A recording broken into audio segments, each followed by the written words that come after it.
Anak! Ano ginagawa mo? Ba't ang kalat ng kwarto mo? Wow! Piliin mo ang Pilipinas?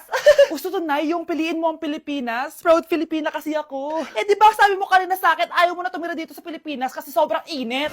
Tapos sabi mo sa akin, kapag nakagraduate ka, sa abroad ka natitira. Basta, gagawin ko pa din. Sige, post mo. Ako unang mambabash sa'yo. Napaka-supportive naman ni nanay. Ano yan?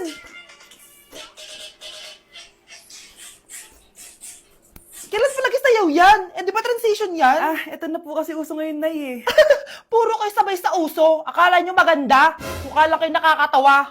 Basher talaga tong si nanay. Buti pa si Kel, nag-aaral ng mabuti. Hindi yung kung ano-ano ginagawa. Ah, yun pala yun. Patingin nga, anak.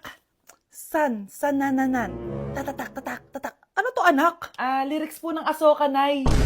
Puro kayo Asoka! Sanananan. Ang galing talaga ni nanay. Jari paban. Anak, tumigil ka! Sabi sa balita, nakakamatay daw yung lato-lato. Hindi naman totoo yan, Nay. Buhay pa ako, oh. Akin na yan. Walang maglalato-lato, ha? Ano ba yan, Nay? A few moments later. Wala na akong magawa. Oh, anak, saan ka pupunta? Lalabas lang po ako, Nay. Bawal ka lumabas, anak. Sabi sa Facebook, marami daw nangingitap ngayon. Di totoo yan. Pumasok ka sa loob. Bawal na maglato-lato, bawal pa lumabas. Ano na lang gagawin ko? Init. Anak, wag mo bubuksan yan! Bakit na naman, Nay? Sabi sa Facebook, sumasabog na daw yung mga electric fan ngayon. Nakakatakot nga. Ang init-init, Nay. Magtiis ka muna. Ang init-init. Nakakainis. Maniwala lang tayo kung ano yung nasa Facebook. Utu-utu ka pala, Nay, ha? Humanda ka. Nay, sabi dito, siswertihin ka daw. Talaga, anak? Pero sabi dito, kailangan mo muna daw ako bigyan ng pera. Oh, ito, mag-withdraw ka, kahit magkano. Siswertihin na ako. Tapos sabi sa balita, gaganda ka daw kapag binigyan mo ako ng bagong cellphone. Gaganda ako? Oh, ito, bagong cellphone. Sa'yo na yan. Ang dali mo lang pala utuin, Nay. Marami pa ako ipapabili sa'yo. Nay, kasama ko si Cheska, yung best friend ko. Ang ganda naman yung best friend mo, anak. Oh, kumain na kayo dito. Ay, hindi na, Nay. Busog pa kami, di ba? Opo, tita. Sige. Pasok na kami sa kwarto, Nay, Tara na. Tagal na natin di nagkita, bes. Oo nga, Pero syempre, best friend pa din tayo. Basta, walang iwanan, Oo naman, walang iwanan. Hanggang sa kabilang buhay pa yan. Lusya, bata pa tayo. Matagal pa yan. Manood na nga tayo. Sige, kunin ko lang ang mga chichirya natin. Mare! Oh, Mars, ang ginagawa mo dito? Nandiyan ba si Scarlett? Bakit, Mars? Si Jessica kasi, yung best friend niya, nasagasaan daw kagabi. Ha? Kasama pala ni Scarlett kanina si Jessica. Oo nga. Manonood nga kami ngayon ng movie sa kwarto, Scarlett, maniwala ka. Nakalamay na siya ngayon. Di magandang biro yan, tita, Sige na, Nay, pasok na ako. Oh, eto, picture ng lamay niya. Ayaw niyo pa maniwala, Jessica? Saan nagpunta yun? Matawag? Scarlett, for sure alam mo na yung nangyari kay Cheska. Pupunta ka ba sa lamay niya ngayon? Ano pong sabi niyo, tita? Scarlett! Scarlett, lumabas ka dyan! Hi, Scarlett. Tara, nood na tayo ng movie. Cheska? Di ba walang iwanan? Sumama ka na sa akin. Yes! Ang taas ng score ko! Anong score mo, Scarlett? 19 yung score ko. Ay, hindi perfect. Buti pa ako, naka 20. Bawi ka na lang next time, ha? Scarlett, nagawa mo ba yung assignment natin? May assignment tayo? Hala, di ko nagawa. Huwag mo nang sasabihin kay Mama. Sige, di ko sasabihin. Ma'am, may assignment po pala tayo. Ay, oo nga pala, may assignment tayo, class. Ang hindi gumawa ng assignment, bagsak sa akin, ha? Bida-bida talaga tong si Samantha. Okay, class, sinong iboboto niyong president? I nominate Scarlett, ma'am. Ako? Di ako papayag. Dapat ako yung maging president. Go, Scarlett, kaya mo yan! I nominate myself because I believe na mas responsible ako. I believe na hindi ako nangungupit ng class funds. Iboto niyo ako dahil matataas ang mga scores ko. Iboto niyo ako dahil hindi ako nangungopya para lang tumaas ang score. Ako ba pinaparinggan mo? Mukhang may natamaan ata. Congrats, Scarlett. Deserve mo maging president. Gagawin ko yung best ko. Good morning, class. Hindi na papasok si Samantha. Ha? Ano nangyari? Ang balita ko, nag-drop na siya dahil sa sobrang pressure sa nanay niya. Palagi siya pinapagalitan kapag hindi perfect yung score niya. Nagalit din yung nanay niya nung hindi siya nanalo ng president. Kaya, na-depress talaga siya. Kawawa naman pala siya. Ay, Nay, gusto ko daw makilala ng jowa ko. Ah, sige anak, papasukin mo. Ah, sige Nay. Babe, pasok ka. Halika kayo, kumain muna kayo. Babe, kain ka na. Anong pangalan mo, iho?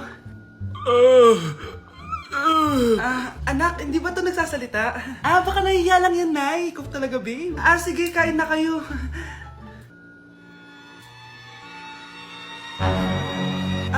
CR lang ako, sige, anak. Anak, matagal ka pa ba? Sabi ko na multo ka eh. Halika dito. Anak! Bakit ka tumatakbo, Nay? Yung jowa mo! Multo siya! Pinagsasabi mo dyan, Nay! Anak, tingin ka sa likod. Ay, Mare! Nay! Umalis na tayo dito! Tara na, anak! A few moments later. Ang galing natin, Nay! Naloko natin sila! May bago na tayong bahay, anak! Nay! Sino yun? Totoong multo na yun, anak! Umalis na tayo dito! Good morning, ma'am! Ba't ang laki ng tiyan mo, Samantha? Buntis mo ako, ma'am! Hello, ma'am! Sko, ano nangyari sa mga estudyante ko? Lo, blessing kaya to, ma'am. Blessing? Nauna pa kayo sa akin, ha? Okay, nagets niyo ba? Ano yung maingay na yon? Ma'am, sorry po. Lumabas na kasi yung anak ko, eh. Tama na, baby. Ma'am, nawawala yung anak ko! Iniwan ko lang kanina dito, eh. Ilabas niyo na! Kit-kit mo? Hoy! Balik pa sa akin, anak ko! Anak mo pala to? O, salo! Yung bata! Be, may gatas ka pa dyan? Naubusan na ako eh. Ay, Be, bumili ka! Ano, pati gatas ng anak ko, ubusin mo din? Damot mo naman? Ang pangit naman ng anak mo. Aba, ano sabi mo? Che, TikTok muna ako. Uy, Be, puro ka TikTok dyan. Yung anak mo, lumabas na ng room. Baka malaglag yung sagdan. Hayaan mo, para matuto siya. Hala, walang kwentang nanay to. Hi! Maniligaw ko nga pala. Hi, tita. Ako nga pala si Enzo, ang soon-to-be jowa ni Scarlett. Enzo? Anak, di ba yan yung anak ng mayor? Opo, Nay. Galing mo talaga pumili, anak. Mukhang magkakapera ako, A few moments later. O sige, pumapayag na ako na maging jowa mo tong anak ko. Yes! Pangako, tita, hindi ko papaiyakin si Scarlett. Pwede mo na akong i-kiss. Paps! May bayad ang kiss sa anak ko, ha? Nay, ano na naman yan? Aba, syempre, ang mahal ng diaper at gatas mo ng bata, tapos libre lang. Ano naman? Tita, magkano po ba? Magkano? Eto price list. Holding hands, 200 pesos. Hug, 300 pesos. Kiss sa kamay, 500 pesos. Kiss sa noo, 700 pesos. Kiss sa lips, 1,000 pesos. At kung makikipag-date kayo sa isa't isa, 3,000 pesos at dapat sagot mo yung bill, ha? 3 hours lang yon. Kung mag-extend ka, pwede naman magbayad ng additional. At, bawal tumawad. Pili ka na lang. Ngayong mahal naman, Diyos ko. Ano naman, business is business. Kailangan ko ma-ROI mga nagastos ko sa'yo. O ito po, tita, cheque. Unlimited kiss na yan, na. Cheque? Kahit gumawa pa kayo ng 10 anak. 1 million ba to? Ano to? Idedemanda mo ko?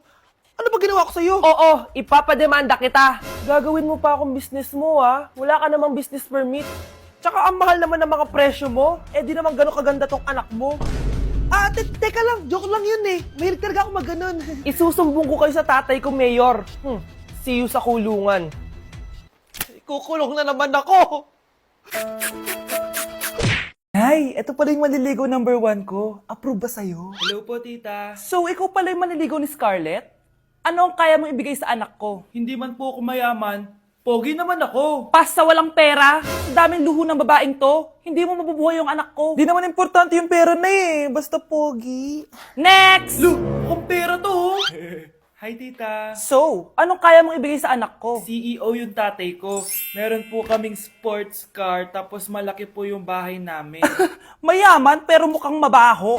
Charger to Bibigyan sana kita ng 1 milyon. Bahala ka dyan. 1 milyon? Hoy, babalik ka dito! Nay, puro ka next. Gusto ko na magka-jowa. Siyempre, gusto ko yung perfect na lalaki para sa'yo, anak. Hello po, tita. Oh, anong kaya mo ibigay sa anak ko? Hindi po ako mayaman, tita. At hindi rin po ako sobrang gwapo. Pero malinis po ako sa katawan. At marunong din po ako maglinis ng bahay at ng mga plato. Wow! Ganito yung gusto ko lalaki para sa'yo, anak. Kaya etong award-winning Wise Cleaner ang gamit ko kasi ito ang the best dishwashing liquid kit. Tara, samahan niyo ako gumawa ng dishwashing liquid. Nabili ko nga pala tong kit na to for only 250 pesos at ito yung mga laman niya. Siyempre, importanteng basahin niyo muna yung instructions. At ayun na nga, nag-umpisa na tayo. Naglagay lang ako ng 14 liters sa timba namin. At ang unang nilagay ko ay itong bubble booster. Susunod ay nilagay ko na rin yung surfactant. So kailangan paikot niyo tong ilagay. O diba, para ka lang nagluluto. Nag-set lang ako ng timer for 20 minutes para hintayin matunaw lahat ng ingredient. Pagkatapos nun ay haluin niyo na mabuti at ilagay niyo na yung premix bottle. So ito pala nabili ko ay calamansi flavor at ito na yung magiging kulay ng dishwashing liquid natin. Nilagay ko na rin pala yung thickener para maging malapot na yung dishwashing liquid natin. Pero dahan-dahan lang guys ha. At ayun, tinakpan ko na at babalikan natin for 24 hours. So mukhang okay na at bumili din ako ng mga bote. Dito ko ilalagay yung mga dishwashing liquid. Naisip ko lang na perfect pala to maging business. Kasi madali lang gawin at madami ka rin magagawa. Nagprint lang ako ng mga stickers at ayan, pwede na natin siyang ibenta guys. Kung ako tatanungin nyo, super worth it nitong Wise Cleaner. Perfect! Anak, pakasalan mo na to.